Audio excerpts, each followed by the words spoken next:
Bethany Bennett, and I'll be your health dealer today. Today, I am going to talk about financial health. Now, you're probably asking yourself, how can I help you financially? Well, let's be real here. I am not giving out handouts, and I am not passing out freebies. What I can do is I can make suggestions to help you with confidence that'll help you with your financial health. Financial health is actually one of the hardest healths to treat if you're sick. But I can help you take steps to help ease the hardship. For example, if you don't already have a job, scour the newspapers, look online, find a job.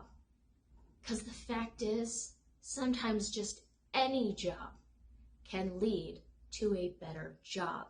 Just show you're dependable. If you already have a job, getting a second job can sometimes help as well. Now, if you're in a family situation where you can't go out and get a second job, get a side gig. Everyone is selling online. You can too. You just have to believe in yourself. And then there's buying a lottery ticket. Really not all that dependable. Neither is praying that you win the really big lottery. But you do still have to actually buy the lottery ticket for that to work. Or asking for a raise at the job that you already have. This will require some one-on-one conversations with your boss. That's okay. You've been working hard. You've been putting in extra hours. You've been going above and beyond. Maybe. Or maybe you've just been there a long time and you show up. Never underestimate the value of dependability. You are ready for a raise. You deserve a raise. It's your time to get a raise. But a raise isn't just coming at you. You have to ask for it. So you'll need a couple of things. One, confidence. You're not just going to pull that out of thin air, but you can build a case that will build your confidence. Just keep it short. What you want, why you want it, and why you deserve it. Now, some people do kind of hem and haw on this last one of whether or not they actually deserve a raise. Let's stick with the facts, okay? You've been at the job X amount of time, right? Do you show up or do you call in a lot? Are you late? If you're late or call in once or twice here or there, not a big deal. However, if one of those things has happened every single week since you started, that may be a minor issue. Is someone dependent on you? Do you support somebody? What is this money going to do for you? Help with children? Help with school? Help with the increase of living? It's been going up everywhere. You're not alone. It's okay to want a raise specifically for that. Now that you have your what and your why, we are now going to talk about how much. You need to know this beforehand. But please, be reasonable about it, okay? For example, if you are 18 years old, it is your first ever job, you've had no other experience, and you've been there less than a year, don't ask for a raise, okay? You need experience and you need time to gain that experience. Pay your dues. We all have. It's your turn. Do not even think about a raise until at least 90 days into the job, okay? But for the rest of us, coming up with a reasonable amount that we deserve really depends on the job you have and what your bill situation looks like. Then we're going to move on to the hard part. talking to your boss.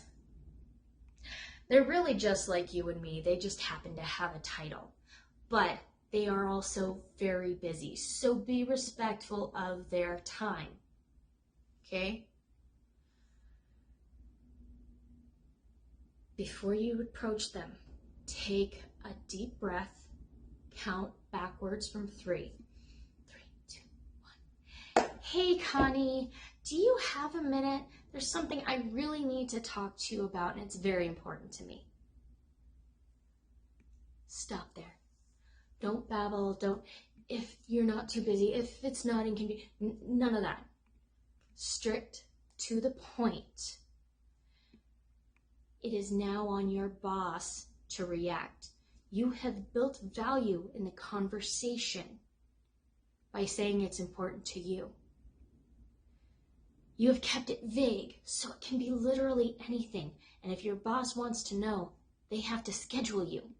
Now, it is okay if they schedule you for a later time. You are in the books, you are good. That is good. But don't be surprised if a probing question or two pops up. What is this about? What does it entail? Are you quitting? How you want to answer those, I'm going to leave up to you. You're smart, you can figure it out. But if you do get a, sure, what's on your mind? Take a deep breath. Strict to the point, okay? And keep in mind, body language and your tone can make all of the difference. And avoid babbling. It annoys you, it annoys them. It's just annoying. So avoid babbling if at all possible. Take a deep breath, what you want, why you want it, to the point. Some examples are, as you know, I've been at the company for X amount of time. I have learned so much in that time, and I know the company is not just handing out raises, but I feel that I deserve an increase that reflects my experience. Professional, to the point. Or,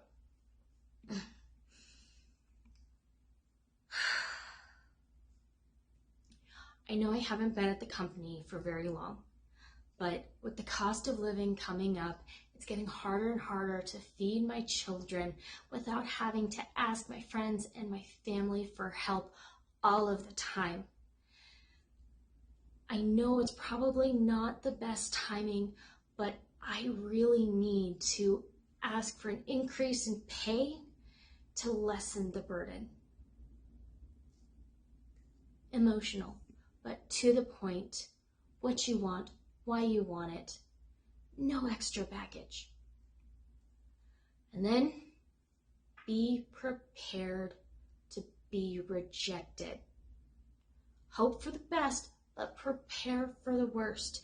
Even if you get a nope or a brush off, accept it, offer a firm handshake, and thank them for their time. You may not have gotten the raise today, but you are now on your boss's radar, so they're going to be watching you. You may not have gotten it today, but a raise is still possible for the future, okay? Just watch out for that string along that some companies do. However, you may also get a, well, how much were you thinking? Okay? This is where be realistic and reasonable comes in, okay? Unless you've been at the company for 20 years without a single raise, asking for an extra $10 an hour is just not gonna happen, okay? Be reasonable. Give them the number and leave it at that. Know if it's possible, or I was kind of sort of hoping this is what I want, and stand firm to it. After you give that number, it's possible you could get a, well, I'll see what I can do, which really has two different meanings, and you never really know which one. One meaning, Well, I don't want to tell you no, but that's not going to happen. Or,